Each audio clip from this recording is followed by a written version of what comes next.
সেচ দপ্তরের কাজে বাধা হাতাহাতি, হাতে লাঠি নিয়ে বাধা দেওয়ার ছবি ভাইরাল হয়েছে। বাধা দেওয়ার অভিযোগ উঠছে তৃণমূল নেতার বিরুদ্ধে। সেচ দপ্তরের কাজে বাধা দেওয়ার অভিযোগ, হাতাহাতি এবং হাতে লাঠি নিয়ে বাধা দেওয়া হয়েছে, সেই ছবি ইতিমধ্যেই ভাইরাল হয়েছে। বাধা দেওয়ার অভিযোগ উঠছে তৃণমূল নেতার বিরুদ্ধে। দেখুন সেই ভাইরাল ভিডিও দেখাচ্ছি আপনাদের।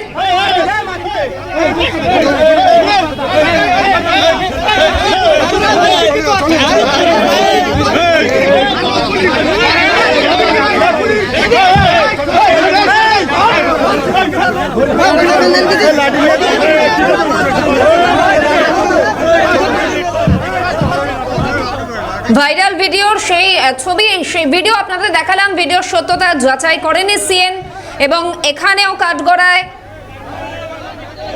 তৃণমূল নেতা, বাধা দেওয়ার অভিযোগ উঠছে তৃণমূল নেতার বিরুদ্ধে। টেলিফোন লাইনে রয়েছেন প্রতিনিধি পঙ্কজ বিশ্বাস। পঙ্কজ, এখানেও তৃণমূল নেতার বিরুদ্ধে রীতিমতো কাজে বাধা দেওয়ার অভিযোগ, কি আপডেট?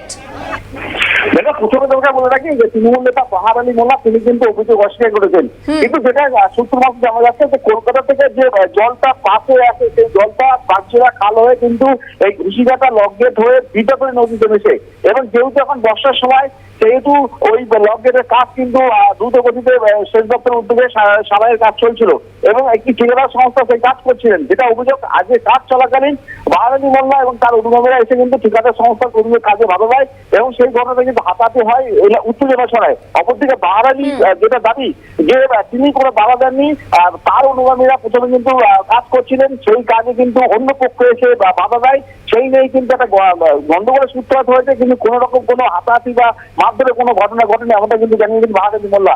এবং ইতিমধ্যে কিন্তু এই ঘটনার তদন্ত শুরু করেছে হারোয়া থানার অধীন লাউগাছ বিট হাউসের পুলিশ কর্মী এবং সেচ দপ্তরের আধিকারিকরা। শাহানা, ধন্যবাদ পঙ্কজ।